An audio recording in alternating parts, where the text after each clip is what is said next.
देखिए आज के इस वीडियो में अपन देखेंगे कि ट्रांजिस्टर की बाइसिंग क्या होती है। ठीक है, what is biasing of transistor. तो देखो मैं शुरू करता हूँ वीडियो को। सबसे पहले तो देखो मैंने यहाँ पे एक सर्किट बना रखा है। ठीक है, जो जो मैं आपको बताऊँ आप सिर्फ उसी पे ही ध्यान देना। देखो सबसे पहले तो एक ट्रांजिस्टर का जो मेन काम होता है ना, प्राइमरी जो यूज़ होता है वो जो होता है एज एन एम्पलीफायर। एम्पलीफायर मतलब अपन ट्रांजिस्टर के इनपुट में एक वीक सिग्नल डालेंगे। ठीक है, और अपन को जो सिग्नल है वो एम्पलीफाइड चाहिए। मतलब एम्पलीफाइड चाहिए मतलब सिग्नल का जो एम्पलीट्यूड होगा वो कम होगा। ठीक है, इनपुट में। और आउटपुट सिग्नल जो होगा ना वो अपन को चाहिए कि जो उसका एम्पलीट्यूड है वो बढ़ा हुआ है। ठीक है, इसका मतलब सिंपल सा जो सिग्नल है वो एम्पलीफाई करके अपन को मिले।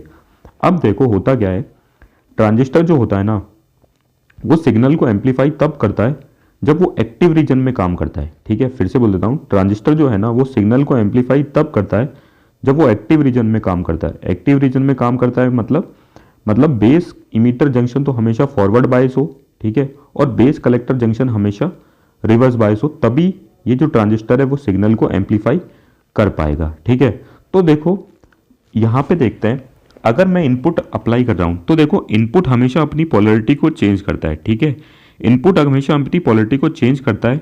तो देखो अगर मैं इनपुट अप्लाई कर रहा हूँ, सिर्फ इनपुट अप्लाई कर रहा हूँ, ठीक है, तो हमेशा ये जो जंक्शन है बेस इमिटर जंक्शन और बेस कलेक्टर जंक्शन, ये भी क्या करेंगे, अपनी जो बाइसिंग है, मतलब अपनी जो पोलरिटी है वो चेंज करेंगे। मतलब कहने का मतलब ये है कि कभी बेस इमिटर जंक्शन फॉरवर्ड बाइस हो जाएगा और कभी base emitter junction reverse bias हो जाएगा।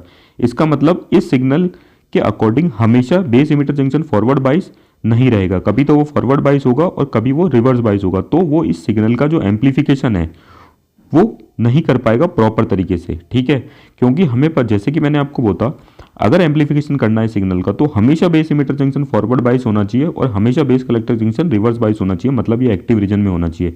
लेकिन ये तो अपनी पोलरिटी चेंज कर रहा है, तो हमेशा इस सिग्नल की वजह से ये हमेशा एक जैसी पोलरिटी नहीं रख सकता, मतलब ये हमेशा फॉरवर्ड बाइस नहीं हो सकता। तो हम क्या करते हैं, ये इनपुट लगाने से पहले क्या करते हैं, हम एक डीसी सप्लाई से इनपुट देते हैं, एक डीसी सप्लाई से और इनपुट देते हैं, जिसको वीसीसी से देखो यहाँ पे दे रखी है। इस सप्लाई की वजह से क्या होता है, एक करंट फ्लो होता है। अब ये करंट क्या करता है, ये जो बेस इमिटर जंक्शन है, ठीक है, वहाँ पे एक रजिस्टर लगा रखा है R2। ठीक है, यहाँ पे क्या करता है कि वोल्टेज ड्रॉप करता है। ये वोल्टेज ड्रॉप क्या करती है, बेस इमिटर जंक्शन को फॉरवर्ड बाइस करती है और बेस कलेक्टर जंक्शन क्या हो जाता है, रिवर्स बाइस हो जाता है। ठीक है, इस डीसी सप्लाई की वजह से एक वोल्टेज ड्रॉप होती है, वो क्या करती है, बेस इमिटर जंक्शन को हमेशा फॉरवर्ड बाइज रखती है और बेस कलेक्टर जंक्शन को हमेशा रिवर्स बाइज रखती है। ठीक है, तो अब क्या होगा, इनपुट वोल्टेज में कितनी भी स्विंग हो, अब अगर अपन इनपुट देंगे ये डीसी सप्लाई देने के बाद, अब अगर अपन इनपुट देंगे तो इस इनपुट वोल्टेज में चाहे भी कितनी भी स्विंग हो, कितनी बार भी ये पोलरिटी चेंज करे, हमारा बेस इमिटर जंक्शन हमेशा फॉरवर्ड बाइज रहेगा, हमारा बेस कलेक्टर जंक्शन हमेशा रिवर्स बाइज रहेगा।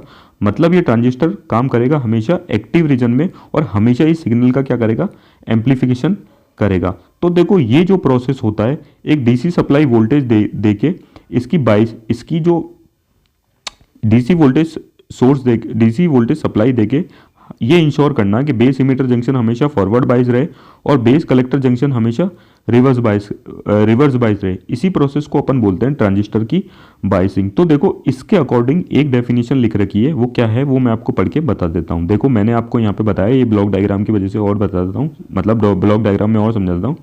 डीसी सप्लाई दे रहे हैं, ठीक है, ये इंश्योर करने के लिए कि इनपुट सिग्नल में चाहे से कितना भी स्विंग हो, बेस इमिटर जंक्शन हमेशा फॉरवर्ड बाइस रहे और बेस कलेक्टर जंक्शन हमेशा रिवर्स बाइस रहे। कहने का मतलब हमारा ट्रांजिस्टर हमेशा एक्टिव रीजन में काम करे। तो इसी को हम क्या बोलते हैं, ट्रांजिस्टर की बाइसिंग। तो देखो यही एक इसकी डेफिनेशन है, एक डेफिनेशन मैंने दो डेफिनेशन और दी है। ठीक है, the process of setting a transistor DC operating voltage और current condition to the correct level.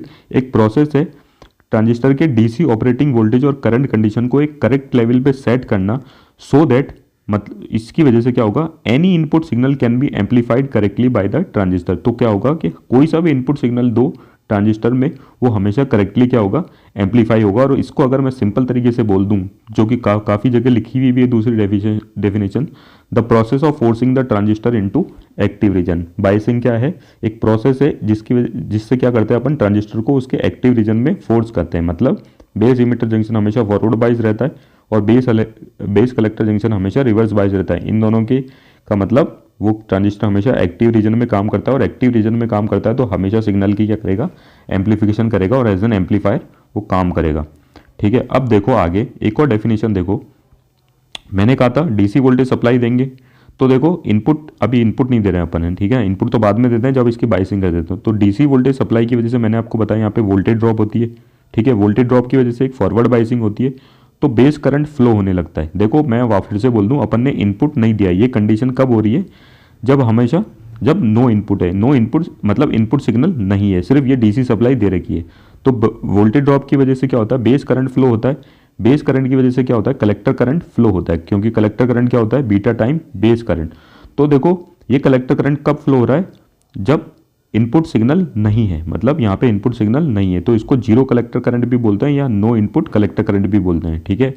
तो ए कलेक्टर करंट फ्लो होता है और ये कलेक्टर इमीटर वोल्टेज एक सेट हो जाता है। तो देखो ये भी क्या होता है, बाइसिंग की डेफिनेशन है, एक डीसी वोल्टेज सप्लाई देना, ठीक है, तो दिस डीसी सप्लाई से क्या हो, जीरो कलेक्टर करंट सेट हो और प्रॉपर वोल्टेज मतलब proper collector emitter voltage set हो, तो ये भी एक बाइसिंग की डेफिनेशन है।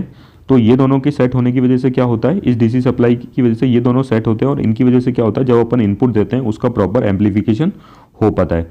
तो देखो यही चीज़ मैंने यहाँ पे लिख रखी है, वो वोल्टेज ड्रॉप वाली, आप ये चाहो तो इसको पढ़ सकते हो, जो मैंने बोला मैं आपको पढ़ के भी बताता हूँ।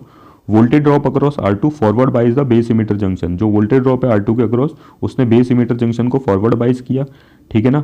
This cause base current IB and hence collector current flow in zero signal condition, इसकी वजह से क्या हुआ, बेस करंट फ्लो हुआ और कलेक्टर करंट फ्लो हुआ इन जीरो सिग्नल कंडीशन, मतलब जब अपन ने इनपुट सिग्नल नहीं दिया था। तो यही जो प्रोसेस होता है इसको क्या बोलते हैं अपन, बाइसिंग कहते हैं। देखो यहाँ पे लिख रखा है, the proper flow of zero signal collector current IC and maintenance of proper VC during the passage of signal is called transistor biasing. मतलब proper flow of zero signal collector current, जो कलेक्टर करंट है उसका proper flow हो और proper VC maintain हो during the passage of signal is called transistor biasing. मतलब जब भी इनपुट सिग्नल अप्लाई हो, ठीक है, तो हमेशा क्या हो, इस डीसी सप्लाई की वजह से ये कलेक्टर करंट और ये कलेक्टर इमीटर वोल्टेज हमेशा अपनी प्रॉपर वैल्यू पे सेट हो, ताकि सिग्नल का क्या हो सके, एम्पलीफिकेशन हो सके, ठीक है। तो ये हो गई अपनी दूसरी डेफिनेशन, तो काफ़ी जगह लिख रखी है। देखो तीसरी डेफिनेशन बहुत ही सिंपल है। देखो हम क्या चाहते हैं, ट्रांजिस्टर एम्पलीफाई करता है सिग्नल को जब वो एक्टिव रीजन में काम करता है, ठीक है। एक्टिव रीजन क्या होता है, जो सैचुरेशन रीजन और कट ऑफ रीजन के जो बीच में होता है वो क्या कहता है, एक्टिव रीजन। और देखो एक्टिव रीजन में ये जो पॉइंट होते हैं, ठीक है, Q1 Q2 Q3, ये क्या कहलाते हैं अपने ऑपरेटिंग पॉइंट, क्या कहलाते हैं अपने ऑपरेटिंग पॉइंट। तो देखो हम क्या चाहते हैं, हमारा ट्रांजिस्टर एक्टिव रीजन में काम करे और एक्टिव रीजन में ये जो पॉइंट है ये क्या कहलाते हैं, अपने ऑपरेटिंग पॉइंट। तो देखो इसकी डेफिनेशन एक तरीके से और है, the process of applying a fixed current और voltage to a transistor circuit to set it operating point.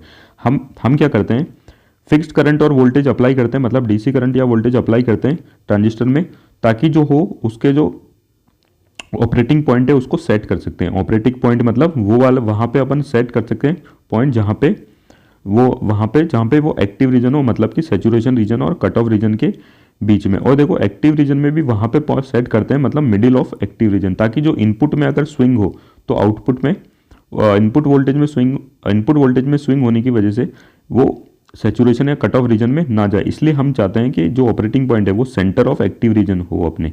तो देखो ये तीन डेफिनेशन हो गई अपनी बाइसिंग की। Thank you.